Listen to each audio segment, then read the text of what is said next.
On vous souhaite la bienvenue à ericlato.com. Dans quelques instants, on vous parle du grand défi Pierre Lavoie. Il y a le 1000 km à vélo. Il y a des gens de chez nous qui y participent, mais aussi tout récemment, c'était la course du secondaire et il y a des jeunes de l'école secondaire Joséphine d'Endurant qui y ont participé et on va en recevoir quelques-uns au cours de l'entrevue dans quelques instants. Mais d'abord, on vous parle d'un déménagement pour une entreprise qui existe depuis plus de 93 ans. C'est le plus vieux dépositaire de vélos, de boutiques vélos au Québec. C'est Messier Bicyclette qui a maintenant pignon sur rue en plein cœur du Vieux-Saint-Jean, dans le centre-ville, en face de la place publique, au 254 de la rue Richelieu. On reçoit son propriétaire, Patrick Desrosiers, maintenant.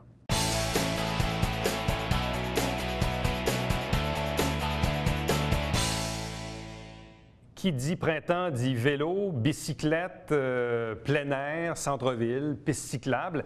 Et vous avez probablement vu au cours de la dernière année une grande affiche dans une des vitrines du Vieux-Saint-Jean d'un commerce qui existe depuis très longtemps, Messier Bicyclette, qui déménage dans le Vieux-Saint-Jean, commerce qui est maintenant opérationnel depuis le mois de mars maintenant. Avec nous pour en parler, Patrick Desrosiers. Bonsoir et bienvenue. Salut.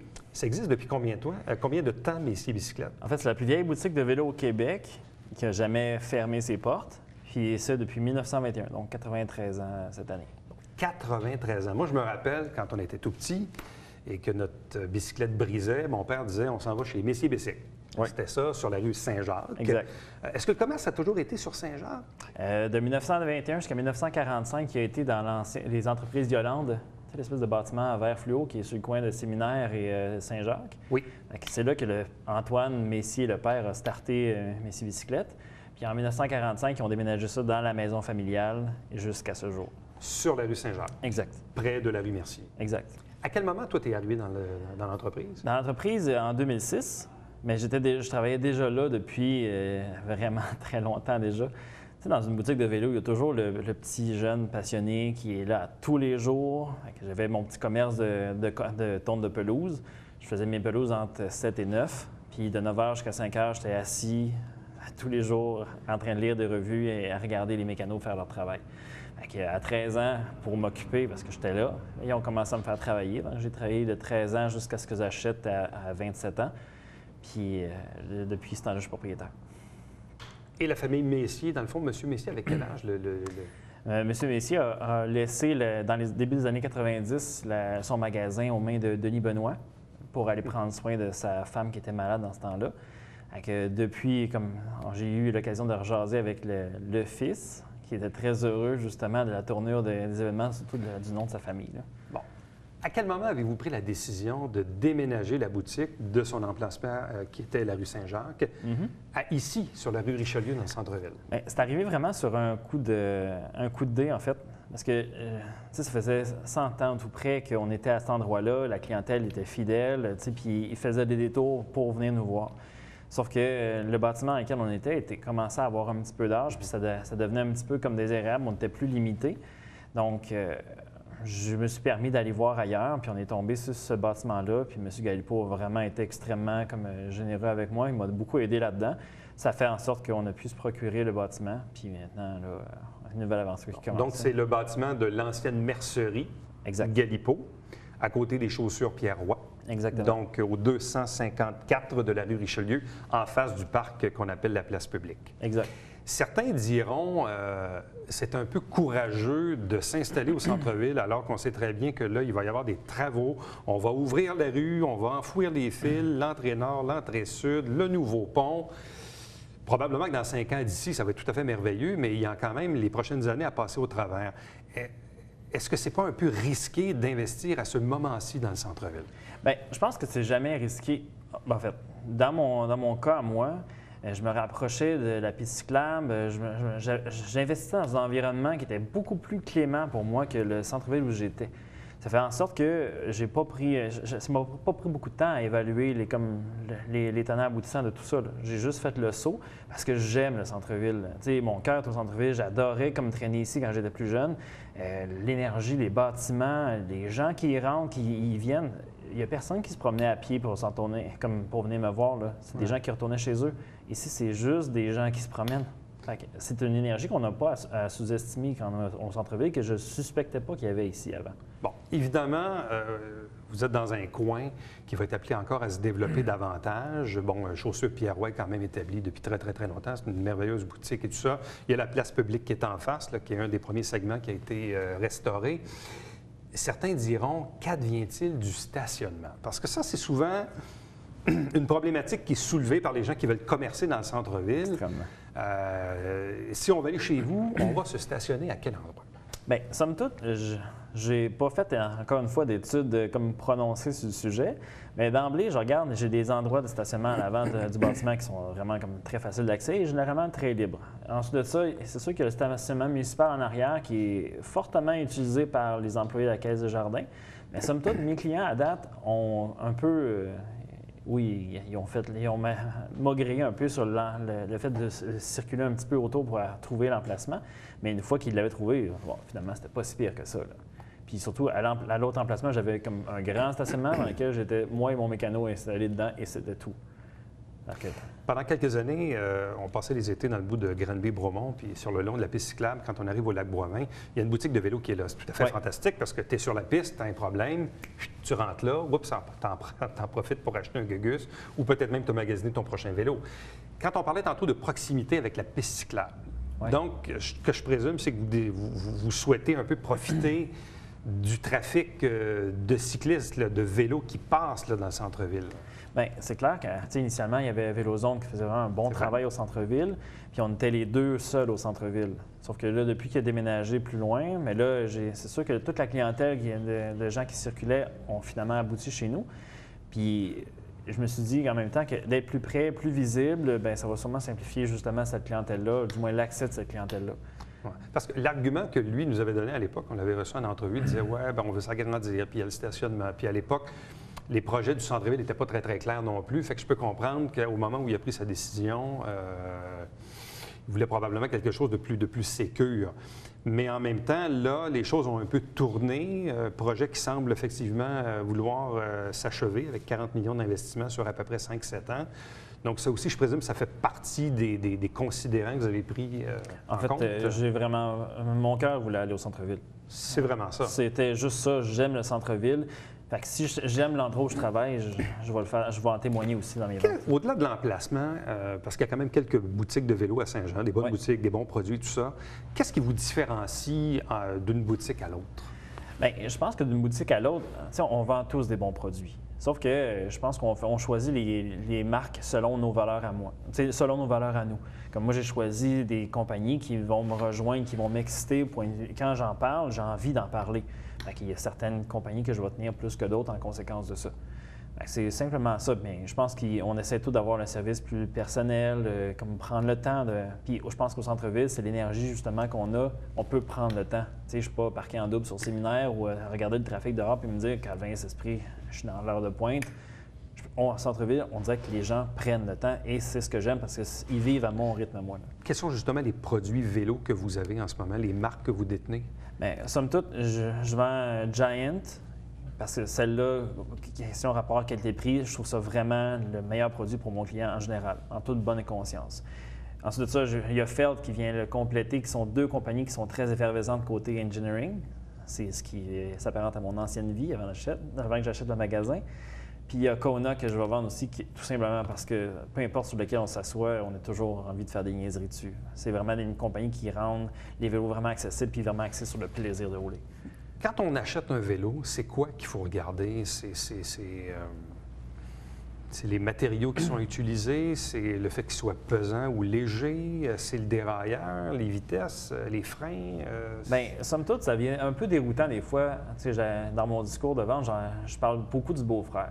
Le beau-frère, c'est celui qui connaît tout, mais qu'en fait, il a roulé un ou deux trucs dans sa vie.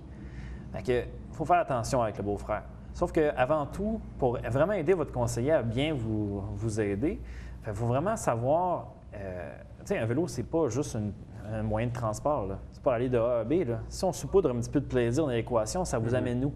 Parce qu'un vélo, c'est aussi un loisir. Il faut vraiment se prendre la peine d'y penser à ça. Ça fait en sorte qu'on va vraiment vous vendre un meilleur produit qui va justement comme suivre l'évolution de votre besoin, puis peut-être vous faire découvrir, bien, en fait, vous faire découvrir ce qui me fait triper pour justement que vous appreniez à l'aimer. Là, en ce moment, c'est quoi qui est la cote? C'est les vélos de route? C'est les vélos hybrides? Le marché, c'est comme un balancier. Quand j'ai commencé à travailler, c'était tout le monde achetait du vélo montagne parce qu'on avait peur des routes au Québec. Là, ils se sont rendus compte que finalement, là, c'était vraiment comme trop dur à pédaler. Fait que tout le monde s'est garoché sur le vélo de route. Là, après ça, il y a eu un redout, une grosse montée du hybride. Là, tranquillement, on commence à vraiment avoir une espèce de stagnation. Les gens qui découvrent le vélo de route, parfait. Ils redécouvrent le vélo de montagne aussi. Le vélo hybride commence à prendre sa place. Sauf que le tout est basé sur le besoin. Moi, j'ai besoin d'un vélo pour aller en ville. Je vais prendre un hybride ou ainsi de suite. Et les pédales à clip, est-ce que tout le monde en prend? Non, faut pas. Faut pas? Non. Bien, pas nécessairement. C'est sûr qu'il dit goûter. Une fois qu'on y a goûté, on voit le bonus que ça donne.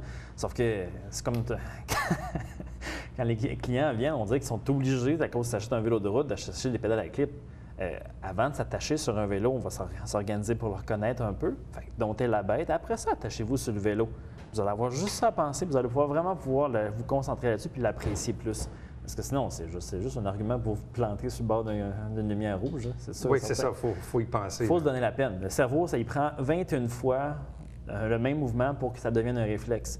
Le truc, c'est pas de rentrer le pied dans la pédale et de le sortir. C'est d'associer ce mouvement-là au mouvement du stop. Ça demande un petit temps. Là. Fait que ça, il faut vous donner le temps. Sauf que si, en plus de ça, il faut le gager avec les freins, les vitesses, puis jouer avec votre vélo pendant que vous êtes clippé, non. Ça, c'est une mauvaise idée. C'est pas un bon plan. Là. Est-ce que les gens achètent beaucoup d'accessoires aujourd'hui? Bien, je dirais que oui, mais je dirais que aussi les gens sont comme plus... ils font plus attention à leur budget. Tu sais, comme on a connu une belle période avant 2008. Depuis 2008, les gens, tu sais, on a eu des hauts, des bas, mais ils sont plus serrés. Mais ils vont vraiment se poser la question de besoin. Est-ce que tout le monde s'achète un casque? Moi, je le préconise beaucoup. Je regardais d'ailleurs dans les derniers jours Pierre Calpelado lui-même, là, qui a pris toute une plonge sur la route du Montford, disait ne pas avoir eu de casque. Il y a eu beaucoup de fractures, 8 fractures à peu près, mais il dit ne pas avoir eu de casque, je ne serais pas là aujourd'hui. C'est clair. Sauf que c'est toujours un discours qui est extrêmement alarmiste. Les gens ne le réalisent pas parce qu'on a toujours l'air comme des gens qui rapportent des histoires pour faire peur aux autres. Sauf que, tu sais, tout le monde est plus bas qu'un casque avec une coulisse de bave en permanence. Là. Tout le monde. Sauf que des fois, les parents me posent la question, ils disent « Ouais, mais c'est cher un casque. Votre tête, elle vaut quoi? » Elle vaut plus cher que peu importe le casque que vous allez vouloir avoir. Au pire, prenez-en un à votre goût, payez ce que vous voulez, un casque que vous allez avoir envie de mettre, puis le problème est réglé. Là. Quand j'étais jeune, c'était comme ça. Là. Messier Bicyclette, désormais au 254 de la rue Richelieu dans le Vieux-Saint-Jean, l'ancienne mercerie Galipeau, à côté de Chaussures Pierrois, donc en opération à cette adresse depuis le mois de mars dernier, la plus vieille boutique de vélo au Québec, 93 ans d'âge. Pas évidemment le propriétaire, mais bien la boutique. Bonne chance, félicitations. Allez, merci beaucoup. Restez avec nous puisqu'au retour, on vous parle un petit peu de vélo, on vous parle du grand défi Pierre Lavoie.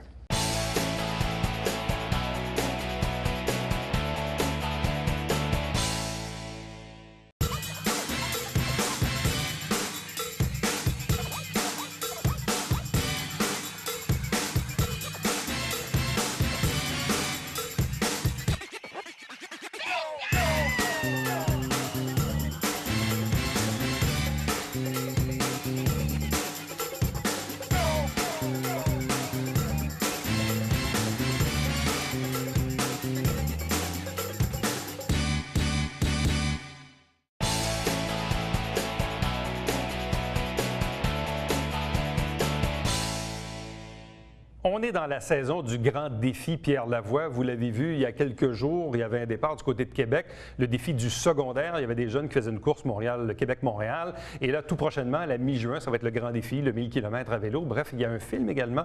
Bref, on va parler de tous ces sujets-là. 4 invités, en fait, que je vous présente. Des gens de la région qui sont fortement impliqués au sein du défi Pierre Lavoie. D'abord, Marc-André Houle, 3e participation. Bonsoir. Bonsoir et bienvenue. Bonsoir, merci. Accompagné de Véronique Lemire, qui est technicienne en éducation spécialisée à l'école secondaire Joséphine d'Endurant et coach. Oui. Bonsoir. De même que Casey Poirier, qui est une élève de secondaire 3 de la même école. Bonsoir. Bonsoir. Et aussi Johan Lequeux, secondaire 3 également à l'école secondaire Joséphine d'Endurant. Bonsoir et bienvenue. Donc, Marc-André, tout d'abord, juste nous expliquer ou démystifier le ou les grands défis Pierre Lavoie, parce que là, à la mi-juin, c'est le 1000 km. Mais ce qu'on a vu il y a quelques jours en partance de Québec, qu'est-ce que c'est? C'est ce qu'on appelle maintenant la course au secondaire, cégep et université. C'est un événement tout simplement. Pierre Lavoie est un triathlète, donc Pierre aime beaucoup le vélo, aime la nage, mais son sport favori étant la course à pied. Il a choisi tout simplement d'impliquer les jeunes à partir du niveau du secondaire dans un événement qui pourrait justement les rattacher, les rejoindre et les impliquer différemment du primaire, dans le sens qu'au primaire, on leur demande de faire des cubes, mais rendus au secondaire, on veut les impliquer dans la cause et leur permettre de devenir des ambassadeurs du Grand Défi. Toi, tu as participé aux 2 dernières éditions pour le 1000 km à vélo, Oui. mais on s'en était parlé aussi à l'occasion de certaines entrevues où tu voulais évidemment impliquer, je pense qu'à l'époque, c'était l'école primaire Saint-Eugène. Exact. Puis là, maintenant, on parle de l'école secondaire Joséphine d'Endurant. Explique-nous de quelle façon les gens de l'école Joséphine d'Endurant ont décidé de s'impliquer cette année dans la course. Bien, encore une fois, un petit peu parce qu'ils l'ont fait l'année dernière. Moi, au départ, c'est ma fille qui arrivait à cette école-là, qui souhaitait participer au Grand Défi, poursuivre peut-être un peu ce que papa avait fait. Puis, je suis allé cogner aux portes pour les inviter à venir justement joindre au mouvement et participer à la course, au Grand Défi au secondaire. Et puis, cette année, encore une fois, c'est une des écoles qui a participé à cet événement-là, où il invite 30 jeunes de l'école à courir à relais de Québec à Montréal, avec tout l'entraînement et toute l'implication sociale qui vient avec. Véronique, comment vous les recrutez, ces 30 jeunes-là? C'est le premier qui lève la main, c'est quoi? Bien, c'est sûr qu'on présente l'activité, comme on présente plusieurs activités à notre école. Il y a beaucoup d'activités sportives. L'année passée, il y avait une conférence en début d'année. Cette année, on s'est pris autrement. On s'est pris un petit peu plus tard. C'est plus difficile pour le recrutement. Les profs d'éducation physique ont parlé, dans le fond, du projet aux élèves. Suite à ça, on a invité tout ce beau monde-là aux entraînements. On a expliqué, bon, la première étape était évidemment la rencontre pour expliquer le projet. Puis les entraînements ont commencé. On a été 35 peut-être au début, puis on est parti à 29 pour le Grand Défi. Question plus personnelle, généralement, on se serait attendu à ce que ce soit le prof ou les profs d'éducation physique qui agissent comme coach. Qu'est-ce qui fait qu'une technicienne en éducation spécialisée décide de s'impliquer dans ce projet-là? Bien oui, on peut s'attendre sur un prof d'éduc, mais en même temps, c'est la passion de la course qui a fait que je me suis impliquée avec d'autres membres du comité aussi. On avait une prof d'éducation physique aussi avec nous dans le comité. Mais c'est la passion de la course. Ça fait quelques années que je cours. Je me suis impliquée auprès des coureurs aussi. Puis je voulais transmettre ça avec les élèves. Les élèves qui ont des problèmes de comportement, des fois, des difficultés quelconques. Je voulais comme les accrocher à un projet précis, un projet autre que des rencontres un à un. Casey, comment ça s'est passé, ton expérience? Ah, ça s'est très bien passé. J'ai adoré ça, sérieux. Je pensais vraiment pas vivre une expérience aussi forte que ça. Moi, c'est ma prof de français qui m'en a parlé. C'est pas les profs d'éduc. Puis elle m'a expliqué un peu les détails qui allaient se passer là-bas, puis c'est là que j'ai tout de suite cliqué, puis j'ai adoré ça. Même les entraînements, c'était super. Là, ce qu'il faut comprendre, c'est que la course, c'est quoi? C'est 250 km? 270. 270 km, en fait, Québec-Montréal. Là, tu me corrigeras, mais quoi? Vous courez 1 kilomètre, là, il y a quelqu'un qui prend votre relais, puis vous courez le kilomètre suivant. Est-ce que c'est ça que... Oui. Dans le fond, c'est l'autobus, elle va nous déposer, puis elle va faire 1 kilomètre, puis nous autres, il faut qu'on fasse le kilomètre. Puis qu'après ça, on embarque dans l'autobus, puis après ça, c'est ainsi de suite. Toutes les équipes vont faire ça par la suite. Pendant que l'autre court l'autre kilomètre, est-ce qu'on a le temps de récupérer suffisamment pour courir le kilomètre suivant? On est comme 15 équipes à faire ça, fait qu'on a comme un peu en masse le temps de... On prend 1h30 peut-être? Ouais, 1h30 environ. Entre le prochain relais. Oui. Entre le prochain relais? Oui. Comme moi, je vais courir, admettons, mon 1 km, puis je vais attendre 1h30 environ avant de refaire mon autre kilomètre. OK, donc il y a quand même une distance entre les deux. Parce que là, dans le fond, le relais, il se fait à l'intérieur de l'équipe. C'est bien ça? Oui. Donc, toi, tu toujours cours en équipe de deux. Toujours en équipe de deux. Oui. Bon, toi, Johan, comment tu as trouvé l'expérience? Ben, moi, je trouvais ça vraiment très accrochant, physiquement, psychologiquement, parce que c'est beaucoup de physique, mais psychologiquement, on ne le voit pas. Fait que nous, j'ai très bien adoré, entraînement super. Les personnes qui nous ont entraînés étaient super aussi, très accrochantes. Quand on avait des petits bobos, comme on dit, ben, on nous aidait, on le disait, ben, lâchez pas, bientôt fini. C'était quoi l'entraînement? Ça ressemblait à quoi? Qu'est-ce qu'on faisait? L'entraînement, c'est sûr qu'en début, nous, il y a un programme qui est proposé, mais on sait très bien qu'on ne peut pas toujours le faire courir à coups de 1 minute, 2 minutes, puis qu'il n'y a pas quelque chose de le fun autour de ça. Fait qu'on mettait des jeux, on a fait un peu de crossfit à travers ça pour un petit peu faire de musculation, renforcer les abdos. Hein? Ouais. Puis, au début, ça commençait en alternance marche et course. Puis là, plus que ça allait, plus qu'on diminuait la portion de marche pour augmenter la portion de course. Mais on les a vraiment entraînés pour de l'endurance. Ouais. Alors, pour une longue distance, c'est pas nécessairement la vitesse ou la puissance qui compte. Parce que courir 270 km, ça prend combien de temps au total? 30 quelques heures. Une on n'est pas trentaine vraiment- d'heures? Oui. Donc, ça veut dire, prenons ton exemple, toi, Casey, tu as couru, dans le fond, combien de kilomètres au total? Est-ce que tu le sais?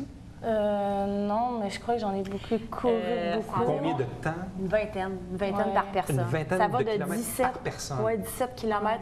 Celui qui en a fait le moins, c'est 17 jusqu'à 33, je crois. 35. Ouais. 35 le plus haut.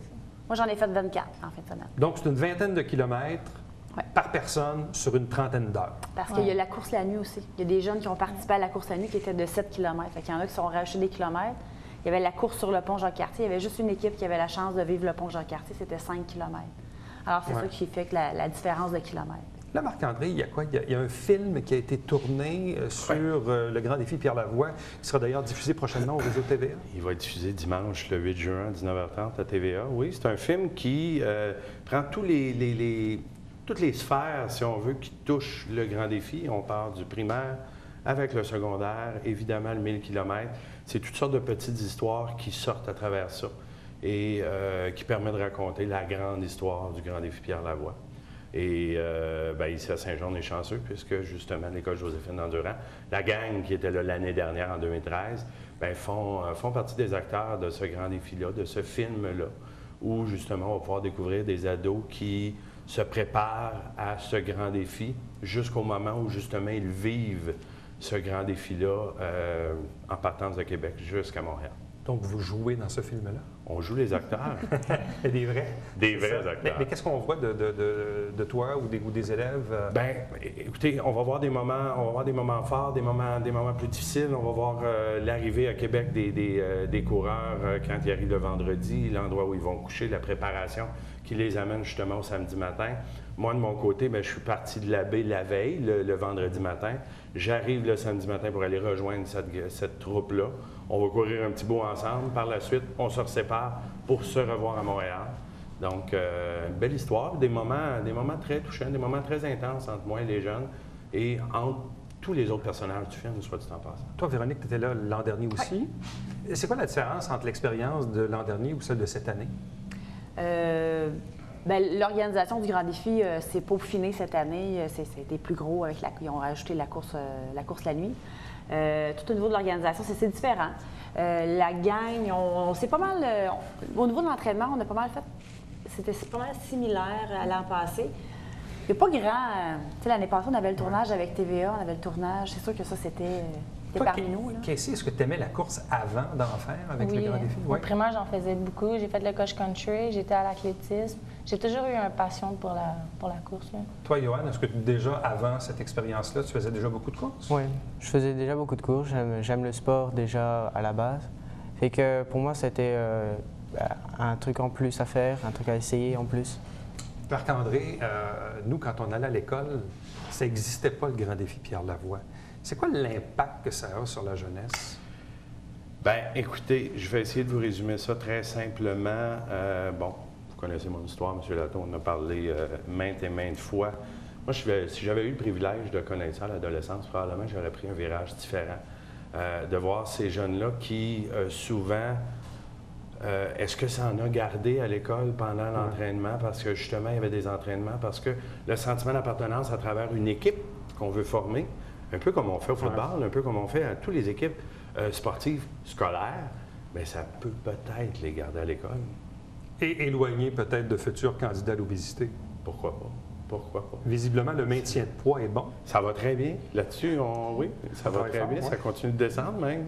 Alors oui, ouais. on continue de travailler fort. Puis, écoutez, je n'ai pas le choix. Dans quelques semaines, je dois aller faire ce qu'on fait en fin de semaine dernière. C'est-à-dire, je dois aller me dépasser. Là, je leur dois ça. Bon, et là, pour la troisième participation au Grand Défi, le 1000 km à vélo, en quoi ça va être différent des 2 dernières années pour ta participation? Moi, ça va être ma plus grosse participation des 3. Je me suis lancé des gros défis cette année, participer à des étapes que je n'aurais jamais osé penser faire dans le passé. Des étapes où on va grimper. Entre autres, je peux vous parler de l'étape où on va partir de La Terrière, justement, pour se rendre dans le parc des Laurentides à l'étape. Ça monte, ça? Ça monte. Tout le Ça temps? monte et ça monte. Ça ne fait que monter. C'est 1400 mètres de dénivelé sur 93 km qu'on doit faire à l'intérieur de 3 heures parce qu'on a une certaine heure à arriver à l'étape. Alors, il n'y a pas de temps à perdre. Il faut pédaler. Puis si on ne pédale pas, il faut pédaler encore. Puis au total, tu vas pédaler à peu près combien de kilos? 670 cette année. Donc, sur le 1000. plus que la moitié là, du 1000. C'est 200 de plus que l'année dernière. Hein, plus wow. que 200 de... Avec des l'année étapes dernière. plus complexes. Avec des étapes plus complexes. Donc, il faut être prêt. Grand défi Pierre Lavoie, donc 12, 13, 14, 15 juin. Exactement. Le 1000 km à vélo, auquel tu vas participer bien sûr pour une 3e année. Le film qui va être présenté à TVA le 8, Le 8 juin, 19h30. Et évidemment, ce que vous avez vu dans les derniers jours, c'était la course du secondaire avec les jeunes, notamment ceux de l'école secondaire Joséphine d'Endurant. Donc, merci à vous quatre. Meilleure des chances. Félicitations. Merci. Restez avec nous puisqu'au retour, on vous présente le Babia quotidien.